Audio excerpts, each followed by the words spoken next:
Good afternoon, everybody, and thank you for joining us at this first presentation of the Reigate Priory School proposals. We've had over 90 people sign up for this first session, which is fantastic. So before we get going with the presentation and the Q&A, I'm just going to give people a minute or so to join us to make sure everyone's here. Thanks very much.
Okay, I think that's probably long enough. So just a quick hello from myself. My name's Nick Vose. I'm a director of a company called Marengo Communications, and we've been asked by Surrey County Council to help them communicate these proposals to you. I will be chairing the session today and putting your questions on behalf of yourself to the presenters that we have here to talk you through the presentation. Before I get them to introduce themselves, just a quick bit on housekeeping. On this software. To the right of your screen is a questions tab. If you can put your questions in there, and please start putting them throughout the presentation, no need to wait until the end. I'll keep an eye on that and we'll look to put those to the team at the end. Just to help me through that, if you can keep your questions to one theme and one issue at a time, that will just really help me direct it to the right people as we get to the end. We're also recording today's session and tomorrow's session, and we're going to make it available on the website, the Surrey County Council website, later this week or early next week. At the end of the presentation, you'll also be asked or prompted to download a copy of these slides. So again, please do that. Don't worry if you forget, they'll be available on the website to download as well. I'm now just going to ask the team to briefly introduce themselves. Oliver, I'll come to you first. Good afternoon, everybody. My name is Oliver Moses, and I am the head teacher of Reigate Priory Junior School. Thank you, Oliver. Pask.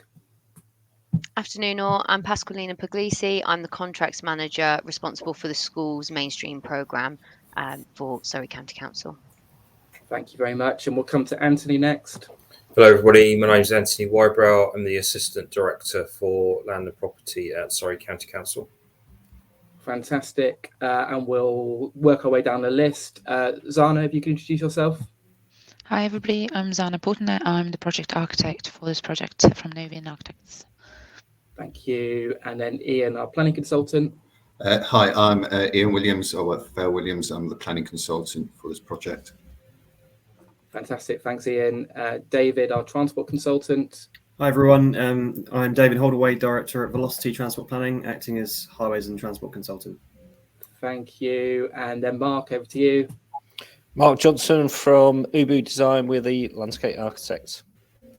Fantastic. And last but not least, we have Graham.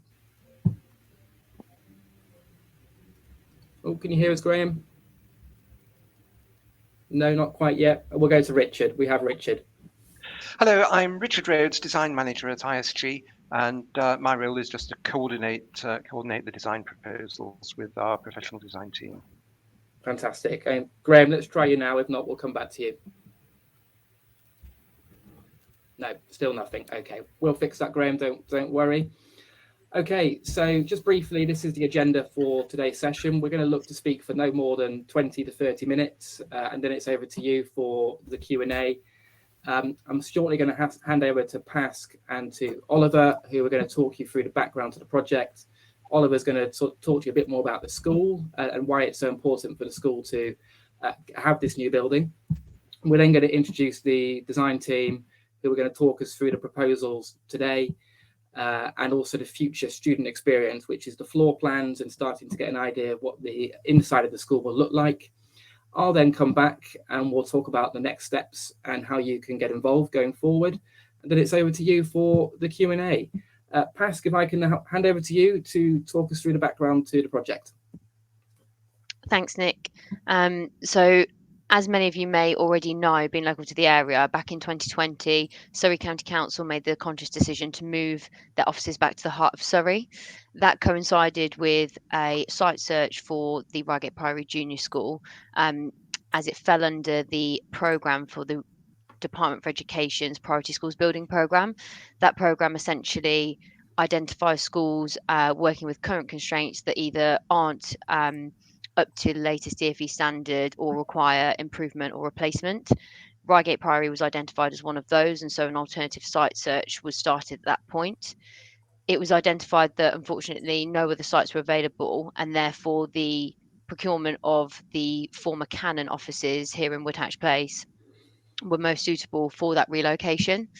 As part of that process, Surrey County Council have appointed ISG, who are leading construction specialists, to deliver the school on our behalf. And in doing so, they will ensure that the new premises is fit to DfE's standards in terms of design guidance and spaces required for schools of this size. ISG were appointed back in October last year, and since that point have been working really closely with the school to develop the design to make sure it's suitable for their needs, has the correct area, and is going to be compliant to all of those standards. In addition to that, and in alignment with the school's ambitions and Surrey County Council's in terms of sustainability, we're also looking to seek a operationally net zero carbon building, which is in addition to anything that the DfE set in terms of standards. This ties in really well with the next few slides that Oliver's going to take you through. So in terms of the constraints that we're overcoming as part of this relocation, I will pass on to Oliver to take you through those. Thanks, Pask. We're just going to get Oliver back, who's having a few internet issues, but hopefully he'll be back with us shortly and can talk us through the next two slides. Here we go. We've got you back, Ollie. We're on to your two slides now. Sorry about that. Okay, good afternoon, everybody. As I said, my name is Oliver, the head teacher at Reigate Priory School. Reigate Priory is a 600 pupil junior school. By junior, I mean we have children from year 3 to year 6, so they're from the ages of 7 and 11. We accept children predominantly from 2 infant schools, one which is Holmesdale in the north part of Reigate and one which is Dover's Green in the south part of Reigate. We are a long established school that has existed since 1948 in various different guises, and have a history of educational stability and success that we are very proud of, that is all centered on our mission of bringing learning to life both inside and out. I mentioned that the school has existed in different guises since 1948. We're actually, the school actually opened in this building by the then head, Mr. Claytor, with 140 pupils. And in such a big building, having 140 pupils in it, there was plenty of space and room to grow and evolve. And interestingly enough, in some of his early words that are available for us to historically, he does tell us how that it was only supposed to be a short-term plan for us to move into this building, that in 3 years it was the intention that we moved to a Woodhatch site. Now here we are 70 odd years later, and it's seemingly about to happen. So there is a certain sense of evolutionary direction to this move, which is quite exciting really. The school, as I said, has evolved. We were a secondary school and various different other things, and then most recently become this junior school. And the school has grown quite significantly within the walls that currently exist. I myself am an ex-pupil. I'm a local resident. Moved to Reigate as a child, went to Holmesdale, went to Reigate Priory, went off to St Bees, then off to university and the rest of life, and eventually came back to work as a teacher and ultimately become head teacher here at school. And when I came to the school, There were rooms for PE storage. There were rooms, changing rooms, and various other things because the school was smaller then. But the school has got bigger to where it is now. This 5-form entry, 600 pupils, and that's been a change. And not only what else has changed is that society has changed around the school. Expectations for education have changed around the school, alongside safeguarding, particularly expectations related to the school. Not only that, is you've got an old lady of the building that we love and adore, but she is increasingly more difficult for us to manage. And I would hope you would agree that a school should be centred on children's education and not worrying, as we have been in the last few days, about a roof that's been somewhat damaged by the storm, and trying to engage with various different agencies to try and get that fixed, because the building is a Grade 1 listed monument building, so it does have very many nuances attached to it. So it is our intention to be fit for the future, and that is tied into an ever-progressing ambition for the school to be better than it ever was before.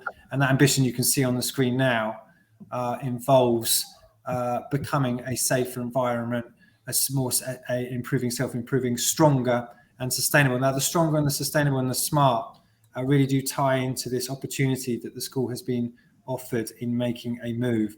I'd like to make it clear that our school is a wonderful home for the children to be in right now, and this move is centred around making sure that the school can continue its evolution and growth in line with its past and moving forward. And it is not a reflection of where the school is in this moment, but it is important, if the school is to continue in its progress and its improvement, and it is given that opportunity going forward. I think we could probably move to the next slide. Thank you. There are various. We as opposed to, I think, many of my head teacher colleagues, by being in this such an ancient home, if you like, there are many different situations which we have to face on a daily basis, which effectively act as shackles to our learning. And as I said, we've been able to embrace and manage those up to a point, but there does come a threshold where it does start to negatively impact on what we want to do. So this opportunity that the DFE have come alongside the school to generate is really one that we can't dodge if we are to think about the future success of the children and the school. So the investment in this opportunity is fantastic. It would have been lovely to stay, but really the needs of this building outstrip anything, and the opportunity to be in a brand new home that is purpose built and designed specifically in light of the school's mission and how we want it to function is a really exciting prospect. One of the things I personally am very passionate about is sustainability. I think it's important that children are going to be growing up in an environment that is net carbon neutral, and it becomes normal for them to exist in that space. That is very difficult to achieve in this building, although it is an amazing historical environment for the children to learn in. But that historical environment will still be here on our doorstep, and we will still come to visit and still learn about it. Indeed, the new environment has a distinct history to it as well. But that opportunity for children to exist in that world where it is just normal for your surroundings to be sustainable, I think is a significant USP for an opportunity that should be embraced. So we are all very excited about it, and we're everything from having a sink in a classroom to having enough playground space, but all wrapped up in our wonderful school vision. It is an opportunity that we are really looking forward to it. Thank you. Excellent. Thank you, Oliver. Ian, if you can just come in and tell us a little bit more about the site search and selection process that we've been through. Sure, thanks, Nick. So our agents at Vale Williams, colleagues of mine, undertook the search, and they typically search for properties for our clients. The search was undertaken by sending out requirement circulars, market search on current listings, and also ownership searches using various platforms and software. In all, 24 sites were identified, but going through the analysis of the sites, these were discounted on the 6 different things. So availability, whether or not the site was on the market, whether or not it's occupied and required vacant possession, the number of owners as well, that would then throw up problems with land assembly and negotiations. Next item that we looked at was the size. So in order to provide the school and the required playgrounds and facilities, a minimum of 5 acres was required. So any sites smaller than this were discounted. Next item was location. So the search was looking for sites within the current catchment of Reigate Priory Junior School, and that search area was sort of a 2-mile radius around the existing school site. Other elements that we looked at was access to the site. So there were instances where some of the sites were only served by single-lane roads, which would be insufficient for a school. Also, the planning designations were looked at, so sites which fall in the green belt or had other constraints such as ancient woodland or potential for land contamination were discounted. And that sort of also feeds into the costs. So obviously things such as mitigation required, such as for land contamination, can significantly increase to the cost of the development. So sites such as those were discounted. And then just taking it all into one big picture, a time frame for the availability of the site was also taken into account. And currently we're in discussion with the Surrey County Council regulatory planners and other stakeholders. But that's just sort of an overall of the site selection. Excellent. Thank you, Ian. Now we're just going to bring in Zana to talk a little bit about the background to the site, which I'm sure many of you will know, but just to explain the various considerations that we're taking into account. Zana, over to you. Thanks, Nick. So as you can see, it's an aerial view of the site, and the area indicated in blue is the area that is currently owned by Surrey County Council, and the area in red is indicating the site we're looking to accommodate the school on. So the site would be a share access to the Woodhatch Place, which is currently the Surrey County Council offices, and just to the south of that access point would be our access to the school as well.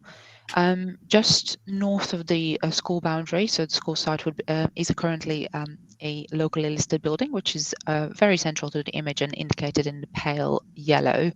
And just down to the south is the Belvedere. So those are the two aspects that we are also looking in terms of the looking and the immediate neighbours being most affected. There's also some ponds in the immediate vicinity of it, and the site is very, very sloping. So that was one of the considerations we had to, and restrictions we had to work with. And furthermore, there's also a public sewer that is going right through the middle of the site, slightly restricting the buildable area, as there is an easement of no build zone as well. So when we took the project on, we undertook as a team a series of surveys that also informed our designs going forward and where we can place the building. So this is the emerging site plan that we are currently developing, and there were also other locations on site considered, one of them being where number 7 is located to your right-hand side, so slightly east of the site, and that was discounted due to the difficult supervision that would be from the vehicle access point, as well as children having to walk really long road to access the school. And having the school building so far and almost wedged in a very narrow area gave some restrictions to the play areas as well. It was also in one of the steepest areas of the site, so that would have meant that there are certain challenges as well. So the location on the west, as you can see, the white building indicated on the plan, gave good safeguarding, so pitches being away from the access, away from the vehicle point, and good connections between inside outside spaces as well, also assisting with the supervision. And we have clear access as well, points we would have the vehicle and as well as pedestrian access from the north of the site, sharing with Woodhatch, and there would be an exit point to Cockshott Hill as well. We're also considering a further pedestrian and cyclist access from Hornbeam Road, so just to the east of the site as indicated. And now I'm going to hand over to my ISG colleagues to take you through the sustainability aspects that we're looking at. Hello, my name is Graham Wilson from ISG. I'm bid manager for the project, so responsible for delivery up to the point that we get on site. Apologies, I've got poor connection here, so I hope you'll hear me okay. And if somebody will step in if I lose you all. As Ollie said earlier, the design for the new school is to be net zero carbon in use. That means that all of the energy that we consume will be from renewable sources to offset any energy that is consumed on site against incoming carbon neutral energy sources or on-site generated sources. Fundamentally, what will happen is that the building will be designed to highly efficient airtightness and insulation values, so the amount of energy consumed over the course of a year is at an absolute minimum. Then the design will include renewables measures like air source heat pumps and photovoltaic panels on the roof to generate enough energy to offset that consumption. In the summer, where sometimes the school won't be in use so much, but we'll get quite a lot of energy generated through the photovoltaics, we'll be able to export energy back into the grid. And that'll be able to be then banked, if you like, to be able to be offset against energy use at times of the year when there's a higher requirement for energy consumption on site and there's less energy being generated by the PVs. I know that there's a number of questions in terms of this overall sort of net carbon agenda and the travel distances to site, but I think that David will cover that off more in sort of responses to highways rather than the design of the building in itself.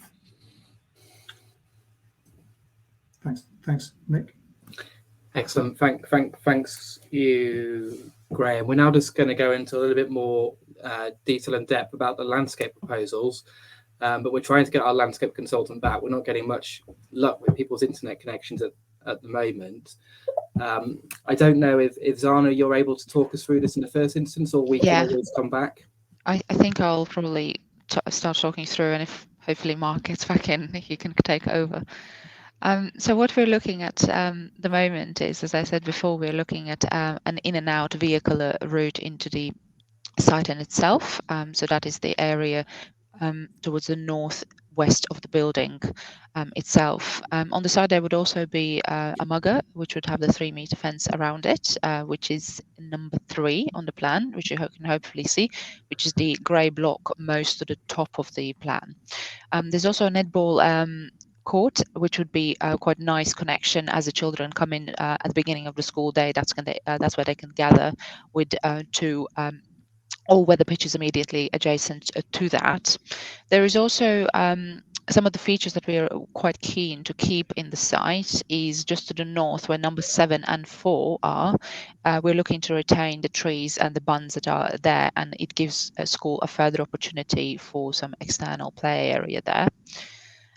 We also have our pedestrian and cyclist access route from the Hornbeam Road, and to mitigate any noise pollution that the playgrounds would have, we are proposing an acoustic fence towards that southern boundary, which you might be able to see in a faint blue line as well.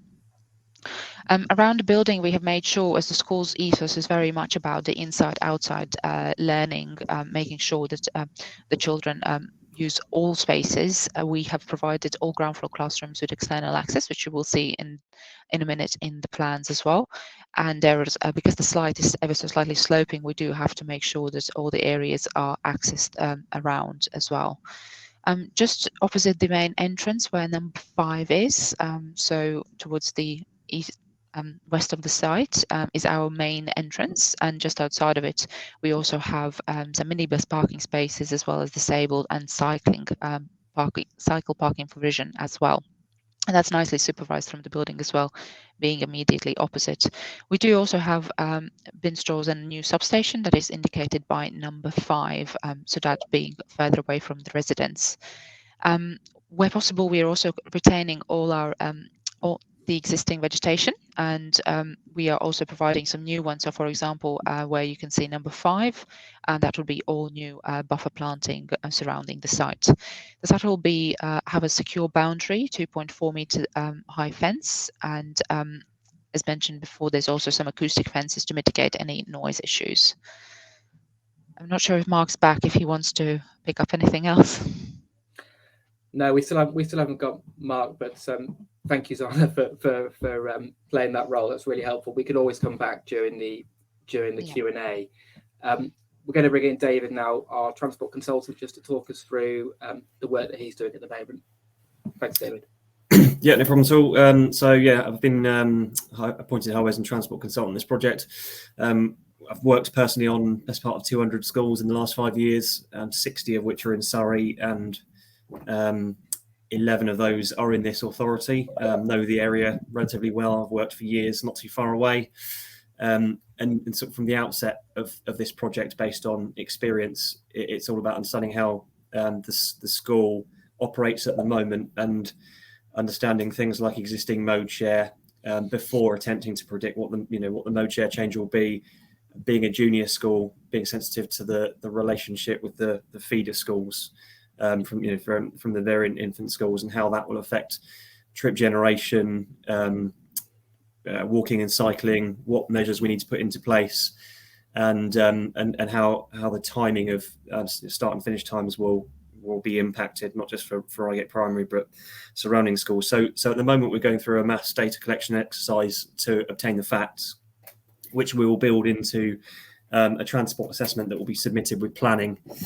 As part of that process, right at the outset of the project, we met up with the relevant officers from Surrey County Council, Highways, and head of road safety, conscious of where the access is proposed on Cockshot Hill, and looking at opportunities to improve accessibility, the existing accessibility to the site, opening up entrance to the rear of the site, given there are actually quite a large number of people's families that will benefit from this relocation, who live a lot closer, that are doing the opposite commute at the moment. So there's lots of background information, data collection that's taking place at the moment, liaising with the school commissioning officers, and obtaining traffic survey data so that we can understand, not only predict the level of traffic that would shift and how mode share will change, but understand what the impact locally would be from a parking traffic survey point of view, collecting speed survey information for what is obviously a busy road in Cockshot Hill, which will inform the design of the site. So from a vehicle access point of view, the starting point is to provide access from the existing access to Woodhatch, and then that will end up being provided in the form of a one-way system where we come back out onto Cockshot Hill slightly further down. Surrey's own policy guidance stipulates a requirement for drop-off and pick-up to be provided on street, on the public highway, and that parking on site should be provided for staff and visitors only. But we're trying to compile evidence to push for on-site parking. Again, we're still at the early stages, scoping stages, and most importantly, getting feedback from relevant stakeholders, parents, and whatnot. And obviously, we want to make this as safe and as sustainable as possible.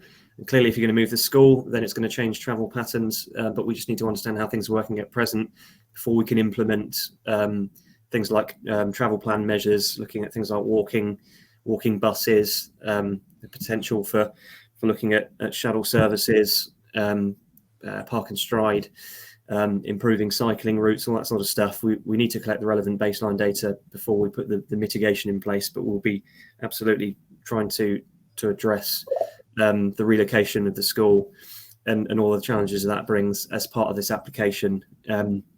Likewise, any off-site highway improvements that are required, whether it's footway widening, crossing points, looking at the ability to provide cycleways and things like that, will all form part of a package of measures that would be delivered via what we refer to as Section 278 works.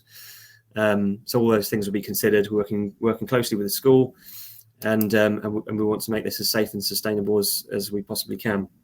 no doubt there are lots of questions coming in through on transport that I'll address separately, but hopefully that's a good high-level overview from a transport perspective.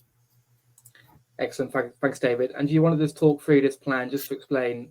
This is, yes, so this is the outcome of our discussions with Surrey Highways, where there's a requirement to demonstrate the impact on the local highway, predominantly from a resident's point of view, and from the perspective of parking conditions and junction capacity. So the purple lines are showing you the roads that are predominantly unrestricted at the moment, where parking, whether it's drop off or pick up, could occur based on the fact they're unrestricted. So we conducted a parking beat survey on 2 neutral weekdays to see what level of parking is available there and residual capacity.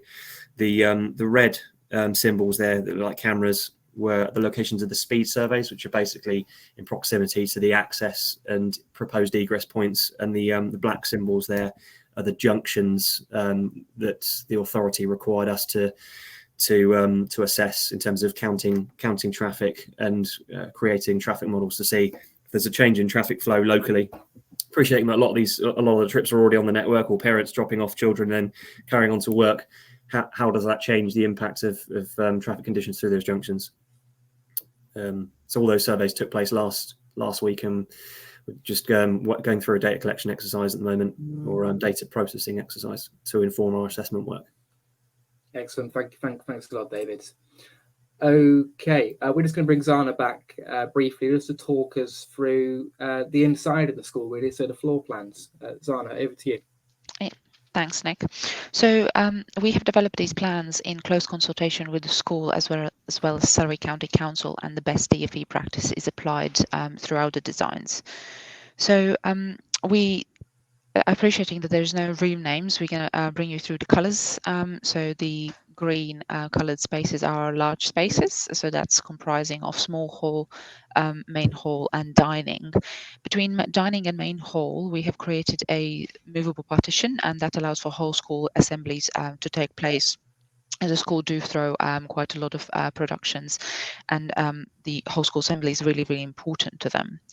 The main entrance, which is further down if you look at the plan, and has a little triangle to indicate where it is as well, is slightly set back, and that's to ensure that as you move through the top of the hill where the entrance, the side entrance is located, it's nice and visible within the overall building volume. And as you come in, there's also a nice landscape connection throughout the building, giving a snippet of the school life as well. As the yellow space indicated just next to it is library area. The blue spaces in general are the staff zones, so there is a good passive supervision as you approach the building to those external spaces. Any areas that are grey is effectively our servicing areas, so kitchen, plant room, toilet areas, as well as the lift, electrical intake cupboards and risers.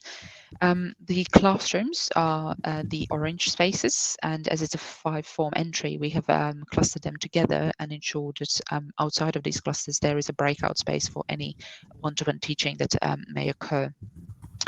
As we move on to the first floor, you can see that again the clusters are very much still coming through to the plan, and the toilets are located so as the students move downstairs to the playground areas, it's really good and easy access. And the staff space, which is the blue one, is located in the heart of the school, again giving the passive supervision not only to the inside of the school building but also to the external play areas. And there is a nice natural progression through the school as well. So where we imagine year 3 being on the ground floor, year 4 and 5 are located on the first floor, and year 6 is on the top floor. So creating that nice little progression through the school as you grow up. And the arts cluster is located to the right-hand side as we look. So that's the green space, and that's which is a studio, and just adjacent to it is also arts. And the yellow spaces over the other side of the plan are our music rooms. There's also 2 special needs clusters in the building, one located on the ground floor and one located on the second floor, which are the other yellow spaces. And that's to make sure that should anybody need any additional learning support, that it has been provided.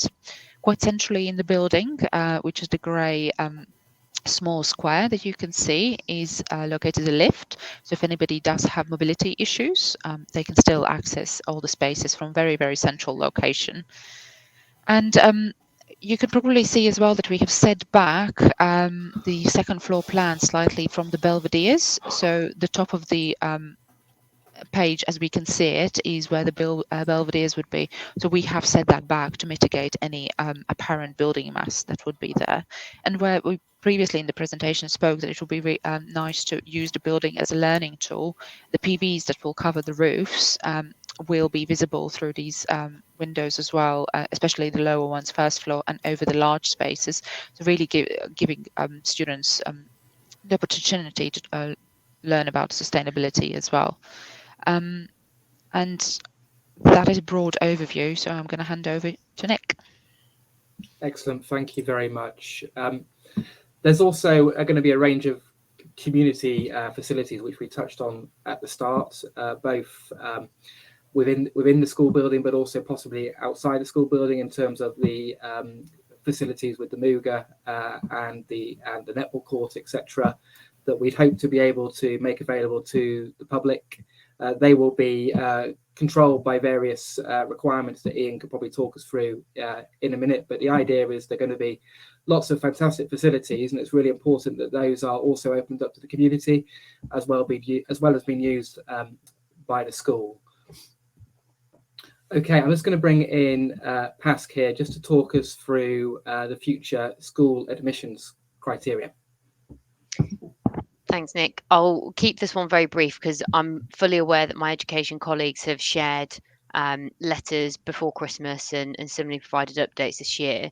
In principle, there are no changes proposed as a result of this relocation, in that the school remains as per the current pupil admission number.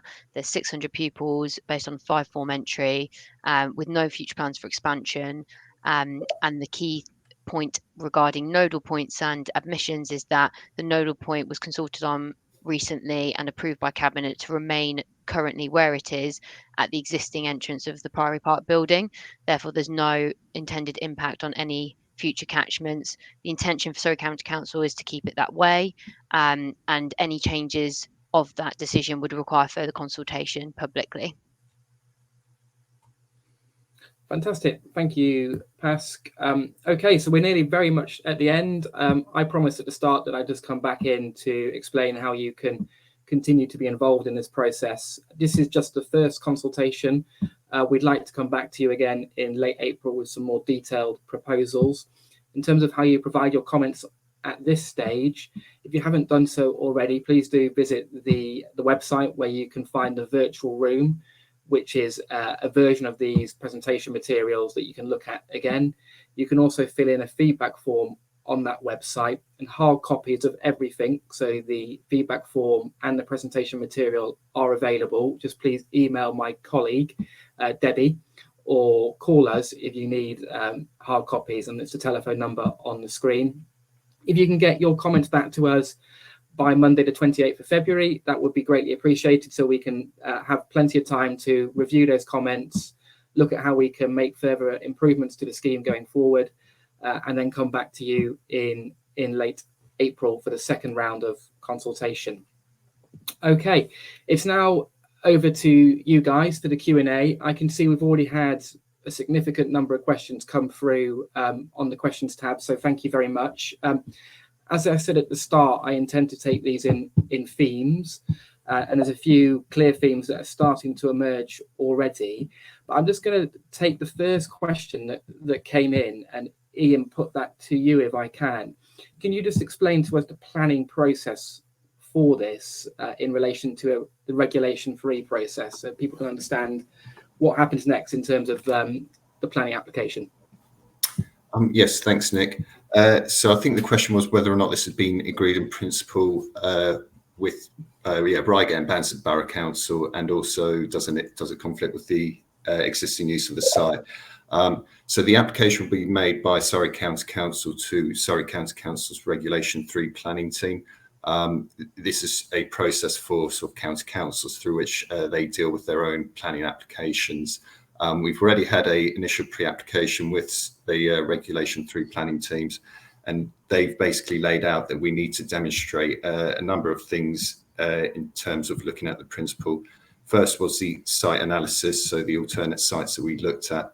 but we'll also have to sort of provide information in terms of educational need, etc. The site itself is designated as urban open space, but within the Reigate and Banstead policies, there is provision for an expansion of a school on open space. That being said, we still need to demonstrate to the satisfaction of the county council planners the other elements such as the site selection and the need to overweigh any harm to the open space. Excellent. Thank you very much, Ian. And Andrew, I hope that helps explain and answer your question. David, we're going to move on to transport if we can. We've had a lot of questions that come in around the surveys that we've been undertaking. Can you just clarify when those surveys took place?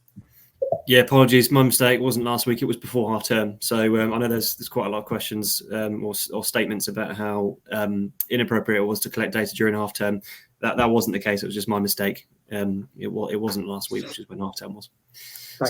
So also we have to get approval from the Highway Authority for exactly that reason, because there are also private schools, although not in this case that's not an issue, private schools that don't necessarily operate at the same time. So part of the survey approval process is Surrey, who know their schools best, and also whether there are any particular roadworks in proximity that could skew the data. Fantastic. Thanks for clearing that one up, David. I'll stick with you and stick on transport. So we've had a question from Rachel, who asks, are there any plans for a zebra crossing, especially outside the school? Given the nature of Cockshot Hill, and there's probably a two-part answer to the question about reducing the speed on Cockshot Hill. We'd need a speed reduction in order to get a zebra crossing in that location. Or if we were to introduce one on Cockshot Hill, that question's already been asked, and the answer from Surrey is no to speed reduction in this particular location because of the principal route nature of the road, and the volume of traffic it's carrying, which would then mean that a zebra crossing wouldn't be appropriate.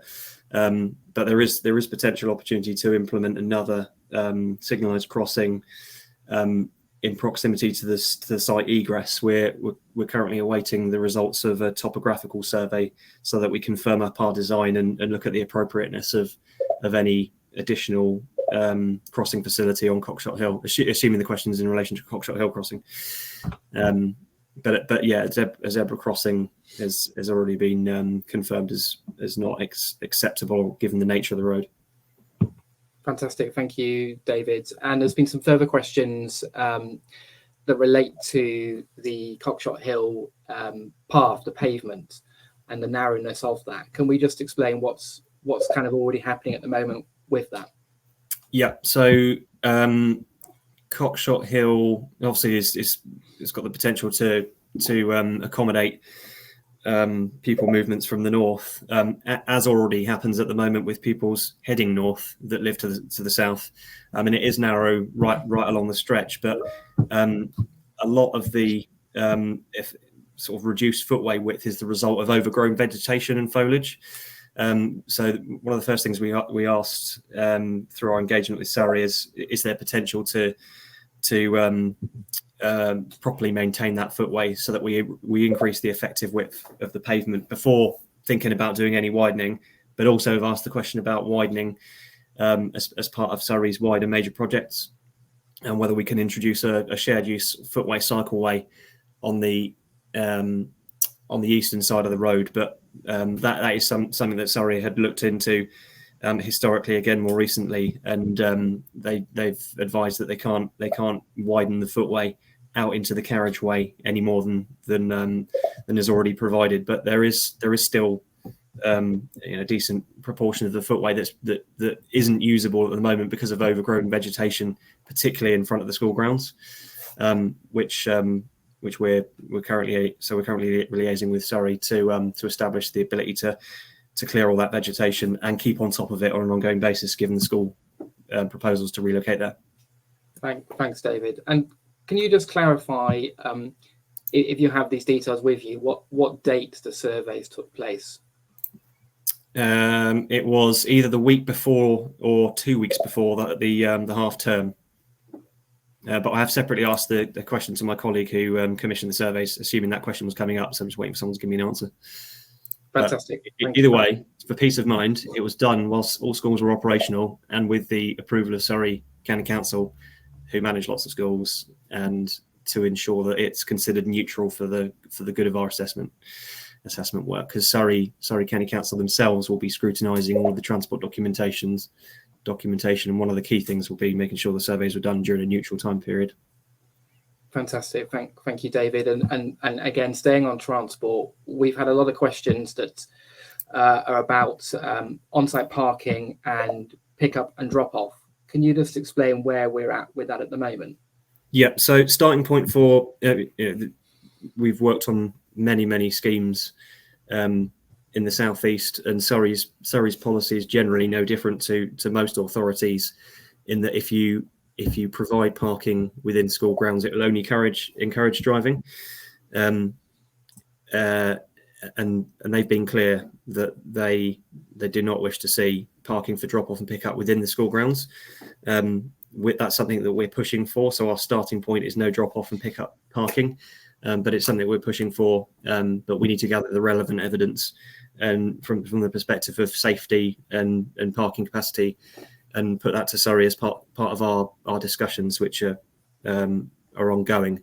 So at the moment, the slide that had the landscape layout on showed you staff parking and visitor parking. And with that in mind, staff parking will be provided to a sufficient level to stop any on-street parking, long stay parking, if you like, throughout the day. And at present, the assumption is that drop off and pick up will take place on street, as it does at the hundreds of other schools that don't have parking for drop off and pick up, and where parents use unrestricted public highway. Obviously, the A217 Cockshot Hill isn't an appropriate road to provide parking on, given the nature of the road, and that there'll be the relevant parking restrictions to enforce that. School keep clear markings, and it will be advertised through the car park management plan, confirming that no drop off is to take place on that road. And that's why we've been required to conduct a parking beat further across the network, so the roads that are immediately west of Cockshot Hill, and also to the east of the school, Hornbeam Road, and the other subsequent roads that surround the site, for us to be able to establish that there is sufficient capacity to accommodate the demand if drop off has to fundamentally take place on street. Fantastic. Thank you, David. And again, keeping you busy here. We've had some questions about whether it's possible to introduce a cycle lane. Again, can you just explain how we've looked at that? The cycle lane on we've looked at the feasibility of a cycle lane on Cockshot Hill with Surrey County Council major projects who've already looked into that, but they've confirmed that it wouldn't be possible to introduce a cycleway because we'd eat up too much of the carriageway that fundamentally accepts high volumes of traffic, large vehicles, and it can't be made any wider on that basis. So it's an obvious thing to want to implement, and the cycle lane running as directly north as possible to serve that existing northern catchment, but it's just simply not feasible in design terms, as we've been advised, to provide that to provide a cycleway. Thanks, David. And we've had some really good feedback around the positive fact that it's going to be a net zero carbon and operation building. People are asking specifically about sustainable transport. Can we talk a little bit about travel planning and some of the measures that we're going to be looking to incorporate, and also specifically, and Pascal or Ollie, we might need to bring you in here, whether it's possible to look at introducing additional bus services for people coming from the north of Reigate. David, perhaps you can go first.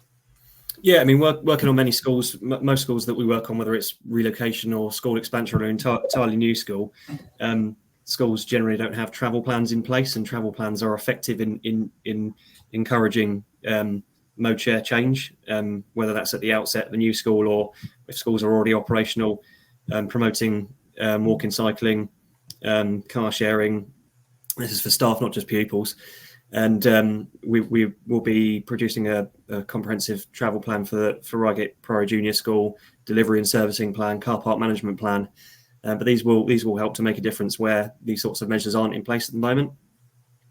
It may be that Pascal or others might want to touch on the sort of carbon neutral aspect of things, and bus provision, but my assumption is carbon neutral is about the building itself. There will clearly be an increase in the level of car trips if we're locating the school further south, but by exactly what we're not quite sure at the moment. But we are, with the delivery and servicing plan, car park management plan, and travel plan, looking to try and minimise the number of single occupancy vehicle trips as far as possible.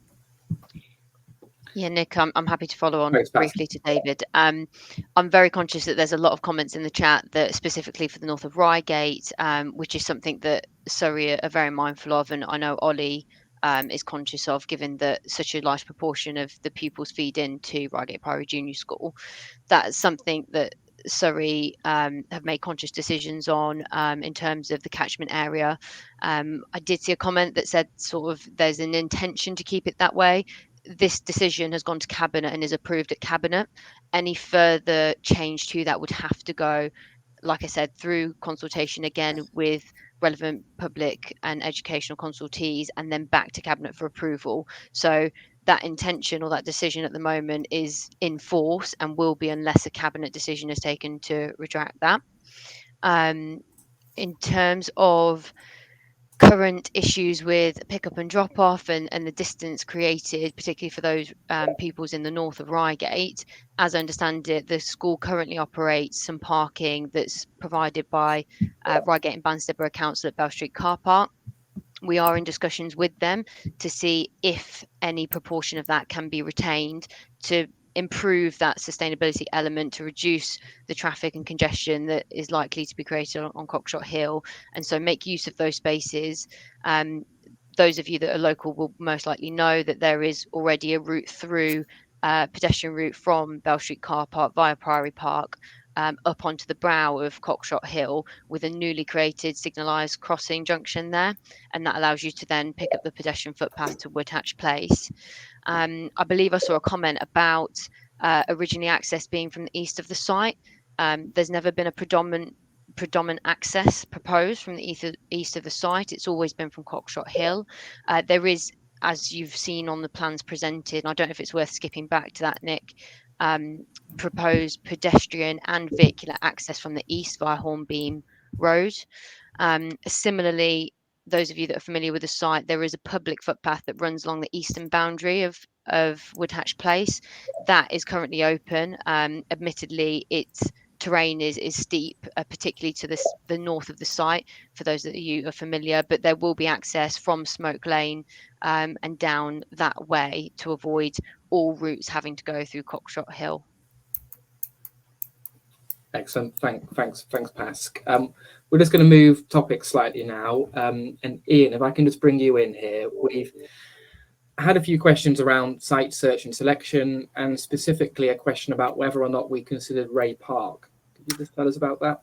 Yes, so the site selection will be the site selection report will form part of the planning application, and obviously all documents with planning application are public documents. So that will be, once it's submitted, that will be made available for people to review.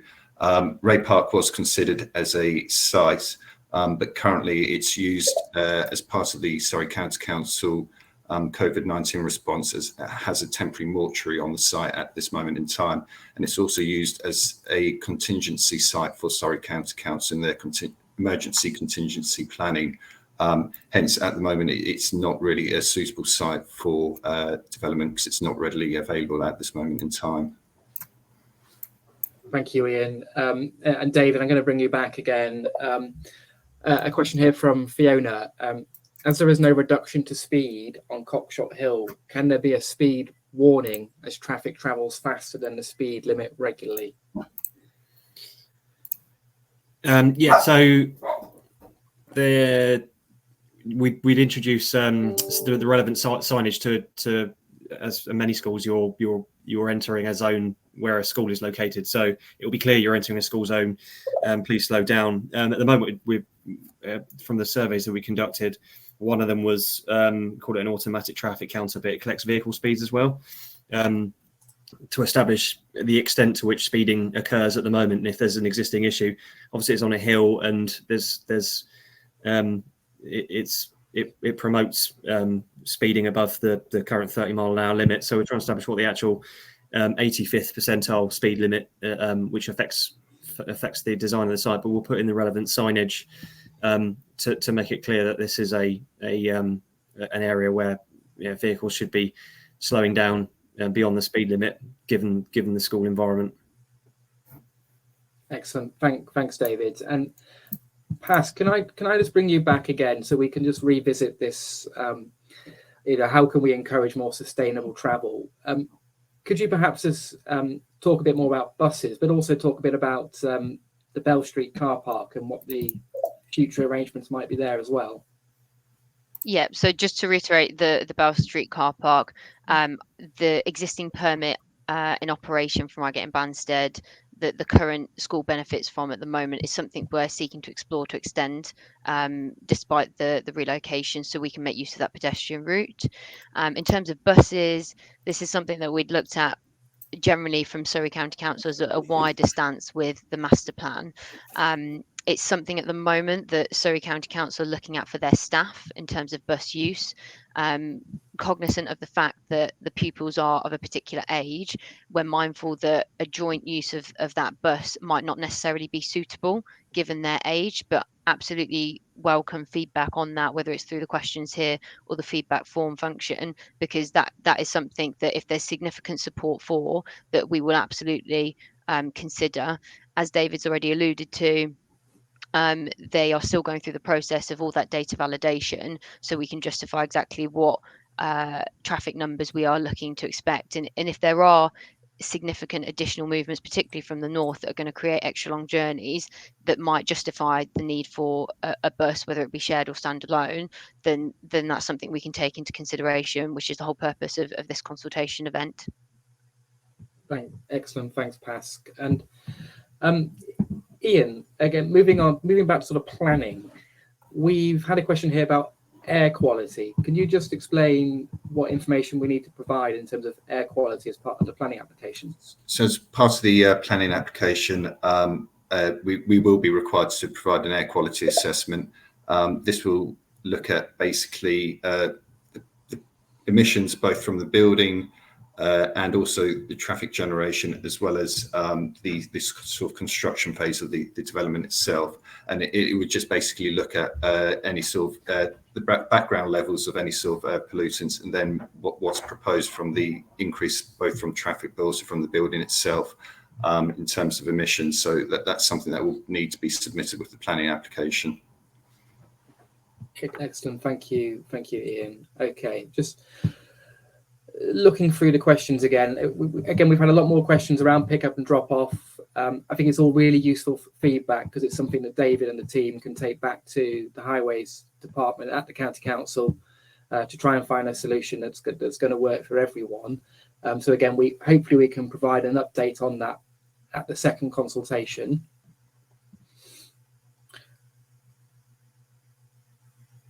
Let's just having a look through. David, good question here from Elizabeth, just come in. Thanks, Elizabeth.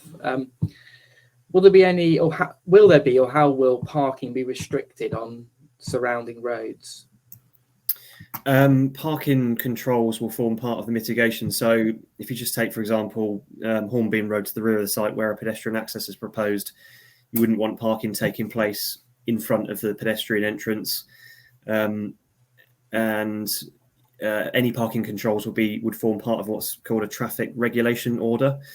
So there's a 3-month consultation period for any changes that are required, whether it's to protect visibility, stop parking in inappropriate places, white lining in front of residents' driveways where an increase in short stay parking from, say, moving a school might need to be addressed. All of that would form part of a TRO, traffic regulation order, which would form part of our off-site highway mitigation for the school. So this would all need to be delivered and in place before the school opens on day one in its new location. And a consultation process gone through with Surrey Highways to accept the design and specific location of those parking controls. Excellent. Thanks, David. Possibly staying with David, but maybe also bringing in Pask. We've had a question here as to whether there's anything we're looking at specifically to help with Holmesdale school parents and the fact that they might have to drop their children off at Holmesdale, but also at Reigate Priory in the future. Pask or David, I'm not sure which one might be best to go first here. Yeah, so the question is about, I think there's one saying, are we expecting parents at Holmesdale to drive their children to Reigate where potentially they'd currently walk? And that's something that we're looking into in terms of the time frame between Holmesdale and in fact other feeder schools and the start time for Reigate Priory Junior School. It's a really relevant point, because we want to provide sufficient time to get from A to B, and whether that affects a choice to walk or to cycle or even if it's sufficient drive time. All those things need to be considered. We don't have the answers at the moment, but it's definitely one of the key considerations. Is whatever Reigate Priory Junior School proposes will then have a potential knock-on effect to the feeder schools. Excellent. Thanks, David. Nick, just to add to that, if that's okay. Yes, please. I'm mindful that my comment about the bus has potentially been misunderstood looking at some of the comments coming through on the chat. The bus relates to the wider Surrey County Council employees and not the school staff. As David said at the very beginning in his presentation, the proposed design has to accommodate, from Surrey County Council's policy perspective, on-site staff parking and visitor parking for the school, and that is in isolation. My comment relating to potential bus is purely driven by Surrey County Council and their staff and their ambitions, and something that was being considered when the site was proposed for a wider master plan. Some of you may have seen that proposed in February last year. Again, just to improve, picking up on the points that many of the people in this chat are considering, concerns around highway safety, minimising cars on the road and also pedestrian footfall, looking at opportunities where possible to work as a community across the site. Woodhatch Place is obviously going to be a direct neighbour to the Surrey headquarters as well as the school, and therefore looking at every opportunity where possible to work together as a community and reduce that. Obviously it has to be practical, it has to work both from safeguarding perspective, hours, etc. And therefore we are very much at very early stages of consultation with relevant people, including Surrey Transport Development Planning, Surrey Safer Travel Planning team, who have similar strong views on this, and therefore we're guided by our colleagues to make sure that we're producing a scheme that is as safe as possible and takes into consideration those risks that are quite apparent in the chat, which we are very aware of.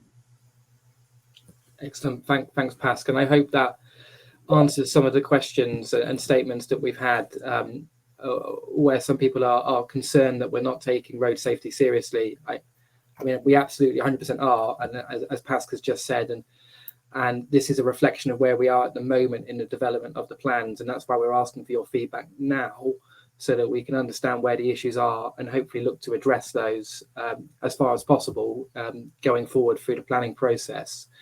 Pask, not to put you on a spot, but also David as well, there's been a couple of questions as to whether we'd be able to and willing to participate in a sort of walk between Holmesdale School and the future school site, so that we can understand through the eyes of parents where the existing issues are. Is that something that we can possibly consider? I'm happy to go first on that one, David, if that's all right. I'm sure David in his professional capacity has probably done something similar. I personally haven't, but I absolutely welcome that. I can't see that being anything other than a benefit to understand that, but I appreciate David probably already has done so. Yeah. Yep, already done it, but there's nothing better than listening to local experience and the views of the people that this directly affects. So happy to do that, and this the whole point in this consultation is taking on board the feedback, and the application isn't imminently being submitted. It's going to be some time before it's actually submitted, and we've got the opportunity to address many of these points. Fantastic, thanks both. And Fiona, can I suggest you email my colleague? I'll just flip her email up here. If you just get in touch with Debbie, or call that number, that's Debbie as well, and we'll look at how we can organise that and who we need to get along to make sure that happens. So thanks very much for that suggestion. Pask, we've had a question here which we may need to defer and come back to from the education team about whether we've given any consideration to having two smaller schools in the south and the north. Absolutely. I think we're going to have to defer that one, Nick. Unfortunately, as I said at the beginning, my capacity is land and property and capital delivery. So happy to take that back to our education colleagues and get a formal response on it. Excellent. Thanks, Pask. Thank you very much. We'll come back to you, Councillor Bart, on that one. Thank you for that question. There's a few other statements that I can 100% deal with, and that's people wanting a face-to-face consultation for the next stage. That's absolutely our intention. The only reason we're not doing it now was the COVID situation, which I appreciate is rapidly changing as we speak, but come late April our intention is to hold events in the local area so that you can come and meet the team, I think, which is always really helpful. But nevertheless, I hope this session has also been useful at this stage. Okay.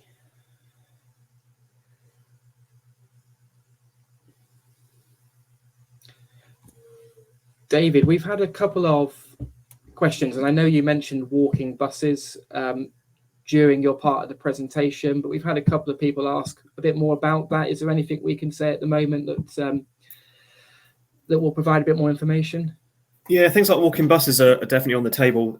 For experiences, the difficulty is having the relevant staff and or parents to volunteer to partake in these things. These sorts of things were suggested at a few other schools more recently. We've got planning consent for, but they're difficult. They're difficult to maintain. I think it's just a case of establishing whether there's the appetite for it and the ability to manage it, whether that's staff or parent volunteers. I think one of the suggestions was from the current site to the proposed site, which is more or less in a straight line. But it's definitely something that we would be happy to look into. Excellent. Thank you, David.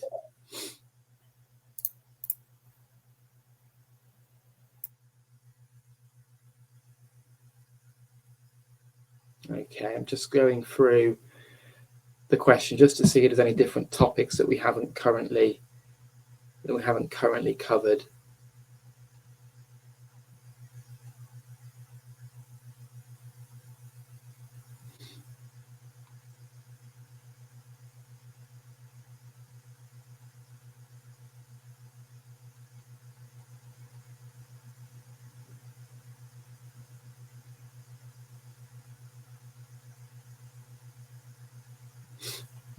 David, we've had a question here, and apologies if you've already covered this, from Stephen. Will there be any changes to the Woodhatch junction, as this really needs upgrading with or without the school? Yes. So pending receipt of topographical information so we can design it properly, the Woodhatch junction will remain as a priority arrangement, but we're looking to try and improve the visibility, and then the geometry of the curbs, which are currently really large. So it's inviting to travel at speed as you turn left into the site. So we're going to tighten that up and bring the drop curbs out closer together and create a larger central island for those, not just the school pedestrians, but general pedestrian traffic that heads north and south. But if the question was, are you improving it in terms of signalising it? The answer is no. and the site egress, dedicated egress, will be is proposed to be a priority arrangement. So this is the separate exit that's a little bit further down. Fantastic, thanks, David. And Pascal, I think this is probably best one for you. What will be the maximum capacity of children at the new school, and is there any expectation that the school will continue to grow, and possibly also Oliver as well? Yep. So if it's easy enough, I'll pass over to Ollie, because I feel like I've covered that on my slide, but it might be more reassuring coming from yourself, Ollie. Yeah, there's no intention that the school will expand any beyond 600 children. The direction from the DfE has always been to build a 600 pupil junior school. Although the school has accommodated and supported the locality in the last 10 years or so by providing places for numerous classes that we've been very pleased to do so. There is no expectation or direction that should occur going forward. Thanks, Ollie. That's great. Thank you. Okay.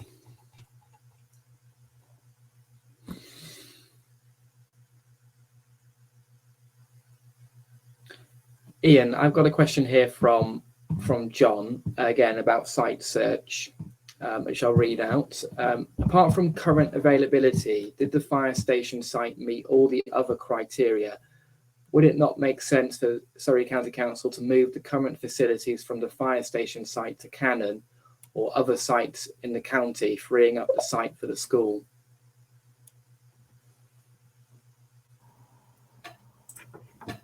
Yep, sure. Thanks, Nick. So in terms of availability, obviously the site wasn't available, but it did meet the majority of the other criteria, so the access was acceptable for a school. And in terms of sort of other elements, it did. But like I say, it's not readily available, and there's sort of a time frame in which the school needs to be delivered. So that's one of the reasons for discounting it. Thank you very much. And we had a question here, which I think probably Graham is best for you, from Richard. Sorry, Richard, I missed it earlier, but can we answer the question about windows? I believe it was whether or not the windows will be able to be opened within the new school building. Yes. It's a good question.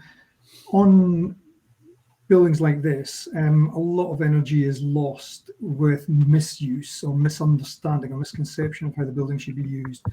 The short answer is the windows will be openable, but they'll also be supported by a microclimate in each of the rooms, building management system that will be room by room, so that every individual room will have its own response. The building management system will advise the operators, the teachers effectively, whether it's an appropriate time to open the window or not, or whether it's going to be detrimental to the energy consumption in the space, and whether the air temperature and quality outside is going to benefit or hinder the microclimate inside. So in actual fact, there is a psychological benefit to people being able to open windows and see that they can be opened. So the facility will be there, but it'll be backed up by the science as well. And I would like to think that the whole philosophy and infrastructure behind that and the training that goes with it will help the whole building to become sort of part of the educational resource, so that the children and the staff will start to become more familiar with how a net zero carbon building works. Thank you, Graham. David, we've had a question about road improvements and whether or not there are any improvements planned for, and this is from James, any improvements planned for Hornbeam, Blackthorn and Holly roads. According to James, they're in a dreadful state at the moment. Not that I'm aware of, but a similar issue came up for Merston Park School that I worked on not too long ago, where I think it was Tainton Drive was in a pretty horrendous state, and the fact that we're working on the project helped escalate the situation internally, because it's a matter for the Highway Authority to maintain roads if they're in poor condition, not for the school project to pick up the bill for that. But it did help highlight and escalate the issue. And it's also escalated through the construction logistics plan, because we'll be required to provide a construction logistics plan that looks at locally the condition of the highway, and at that point that can be raised as well. Thanks, David. A question here which I will answer from Andrew. The timescale for response is Monday evening. Why the cutoff? Andrew, we opened the consultation on the 14th of February to commence. It's then open for 2 weeks. It's not a hard deadline. We will obviously continue to listen to all feedback through this process, but it just enables us to package up what we've received through the website, through these events, and through any contact that we get on email or telephone, to then share with the design team. So we reach a point where I can say, this is the feedback so far, and the team can go away and work on that ahead of April. But by no means do we not listen to the feedback after that date. It just helps us move forward through this process.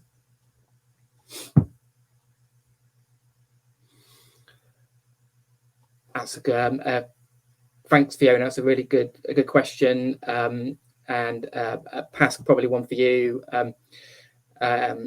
If this does go ahead, but the site isn't ready for 2023, will the children continue at the original Priory site or be moved to porter cabins?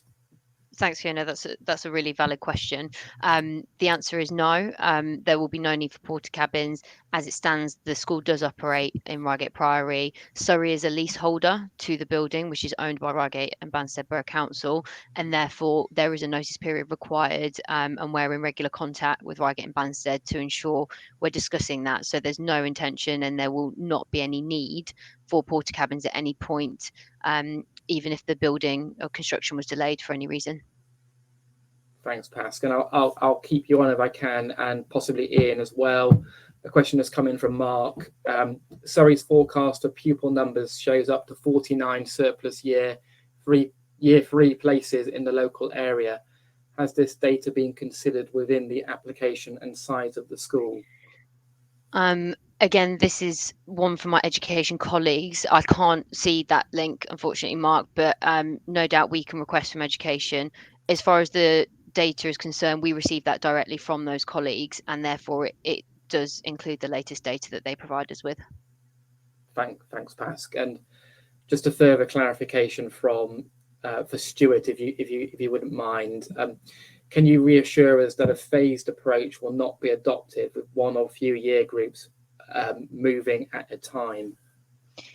Absolutely not. We work very closely with Oliver and his team, and I think Oliver would be mortified if that was ever proposed, but there is absolutely no need to do so. Like I said, we have access to the current building as it is for as long as we need and choose to prior to terminating that lease, and therefore we do not want to create any more continuity issues for the school. It will be a case of once the building is ready, we'll find the appropriate term for the school to decant, and that's agreed with Ollie and his team. I don't know if you want to add to that, Ollie. Yeah, it's one of the significant work streams that that is starting to make progress around is the actual transition, and various different factors are being taken into consideration with that. It would be amiss of me right now to go into detail on it because we don't have that clarity. But early conversations and plans around that is important. The first and foremost is to make sure that school in its current state is as secure and stable as possible, because you don't want to move something that is fragile. So our focus at the moment is on looking after the children that are here, making sure the education is the highest quality it can be, and then while that is happening, to think about the best way that we can transition. And I'm confident with the quality of personnel and the people working on the project that transition will occur in a very efficient and smooth fashion, not only to celebrate the exit from the building, but to celebrate the time that we spent in this building and closing the chapter that will have occurred, but also celebrating the arrival into a new home. Thanks, Ollie, and thanks, Pascal. Pascal, keep you on again. Two similar questions from Andrew and also Jenny. Can you tell us anything more about Reigate and Banstead's intention for the vacated school building? So we're working with Reigate and Banstead at the moment. they're simply going to be developing plans. There's nothing to update on at this point, but as and when there is, we'll work jointly with them to update as that information becomes available. Thanks, Pask. And Mark, hopefully we're going to be able to hear from you, and you can come off mute, and possibly also Ollie as well. A question here from Nikki, which I'll read out. How substantial are the play areas as they look small compared to the building, aside from the netball and football courts? Priory Park offered the whole park for sports, etc. Where are all the kids going to play in outside space? So apologies earlier with my internet connection, but essentially we have a requirement to meet the Department for Education set areas that we have to reflect those areas within the amount of external play space, so which has been, the criteria has been met upon this school. Essentially the two large green areas to the east of where the netball court sits, that will be an artificial grass surface, and that is essentially a large playground. So they are equivalent to the size of 2 under-9 football pitches. So there is actually quite a large play space available. Fantastic, thanks, Mark. And Ollie, I don't know if you want to sort of touch on the spaces you have at the moment and some of the limitations of those as you see them. So I guess two things to respond to that is that the school has historically wanted to increase the space and the functionality of the outdoor spaces, but due to the nature of the building and the various rules and regulations attached to it, we've not been able to do that. Obviously, as many parents will know, that we have a grass section that can only be used at a certain time of the year, and the concrete space is somewhat concentrated, and we manage it as best as we possibly can. The use of the park is obviously an asset, but it is also a safeguarding matter. And having spent time down in this particular site and the setting that it offers, not only within the boundary of the school itself, but also in access to some of the other wilder areas in that Woodhatch Play site, but not forgetting that the park is not that far away. That we're comfortable and actually pleased to be able to have our own Priory Park within our own grounds. It should come as no surprise that the park, well, when I was at Reigate Priory School, there was no fence and we would access the park freely. There was an imaginary line that existed. It demonstrates how the world has changed around the school, and it continues to do that. And the expectations of safeguarding around children right now, it is becoming increasingly more uncomfortable for us to use the park in the way that we historically would, and having a private home space that we can create in the vision of Reigate Priory School is a very attractive option, and particularly having that area of woodland, all of the things that we have within our curriculum, the bonding and all these different activities would continue, and I actually feel would be enhanced by actually having a private space where we don't have to interact with dogs, teenagers, other grumpy people that may be around the space. Although we manage that at the moment, it is an attractive option to move into that space. Thanks, Ollie. Different topic, and thanks, Jonathan, for your question. Zana, one for you, I think, in the first instance. Can we find out a bit more about the design? What design standards is the building being designed and constructed to, apart from net zero and building regulations? For example, BREEAM, embodied carbon, etc. Yeah, so we're using the Department of Education's documentation as a base point. So that includes the documents like Building Bulletin 103 for mainstream schools, as well as the output specification that as well is the DFE document. In addition to that, we're, as Pascal said earlier, and Graham, we are substantially increasing the performance of the building by applying the sustainability principles. And BREEAM is just a tool how to assess that against. It's not necessarily a design guideline. as a lot of the things are due to the location or what facilities are around it. But as part of the planning, we're also required to submit the pre-assessment, so that will be done as part of it as well. As for the embodied carbon, that is consideration in the design stage to assess different materiality, etc. Excellent. Thank you very much. A question here that I can answer from Sarah, and that is about the time and location for the next stage of consultation. I think just to add to what I said before, it's our intention to do those face to face, absolutely.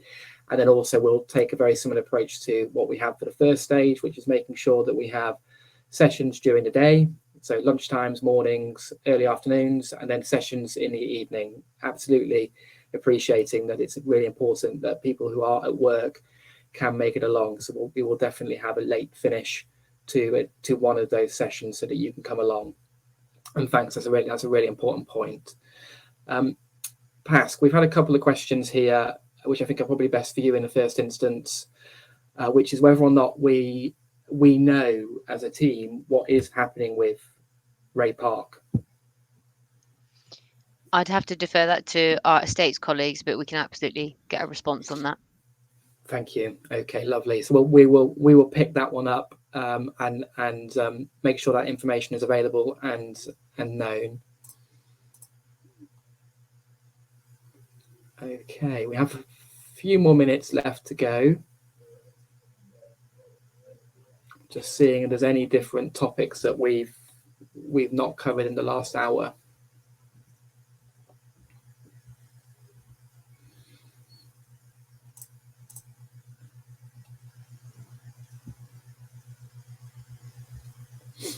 A question from Kate again, which I will answer, and that is how do parents go about objecting if that is their intention, as that's their inclination.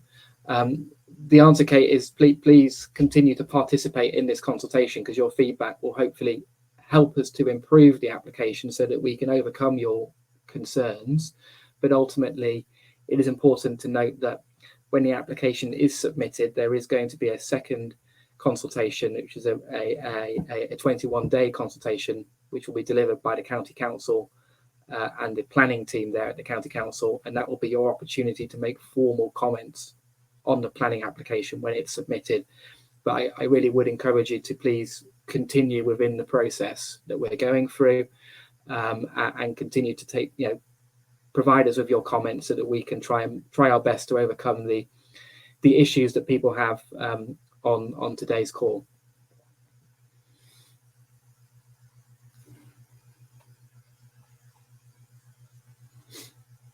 Okay, we're now 2 minutes to 2.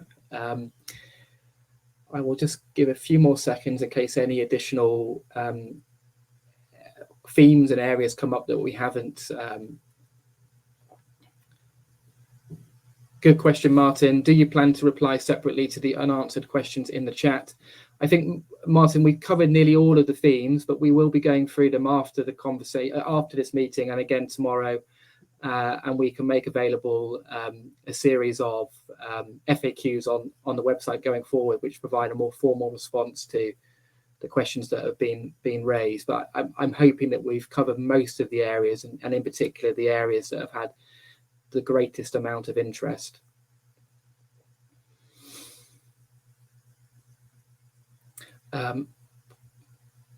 Final question, I think, for the team here from Andrew, and this possibly is one for you, Zana, or maybe Pask. From Andrew, there was a derelict building to the north by Hill House Drive entrance within the wider site. Are there any plans for this? I think that's probably one for me, Nick. If it's the building that I'm thinking about, Andrew, that is the old gatehouse building, which I believe is locally listed and currently in use, the areas of it that are safe to do so, and therefore no, it doesn't form part of our proposals for the school. Thank you, Pask. And Andrew's just confirmed that that's the correct one. So thanks, Andrew. And one final question, because it's an interesting one we haven't covered, and for Graham and Richard, from James.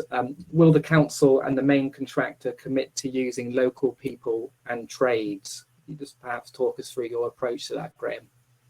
Yeah, the answer is yes. There is a social value charter that's committed as part of the bid when we bid for the project, and it's part of ISG's principal policy that we recruit locally wherever possible. So there are metrics for that, and there's a matrix that's set up with the local authority, and we agree that, and the processes for doing that, including apprenticeships, and commitment to local procurement. Yeah.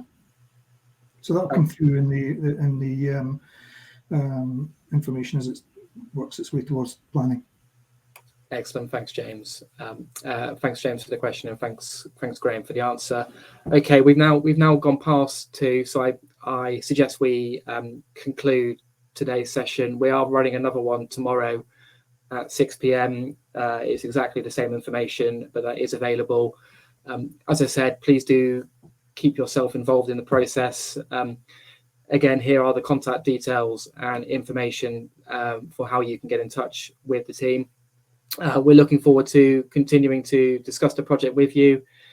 Keep an eye out on the website for any updates, and we will be publicising very widely the next stage of consultation, which we're planning for after half term in late April. So the final thing for me is to say thank you for attending. Thank you for all of our presenters for the last couple of hours and for answering the questions. I do hope it's been helpful, and I will conclude the session now. Thank you very much. Thank you. Thanks all.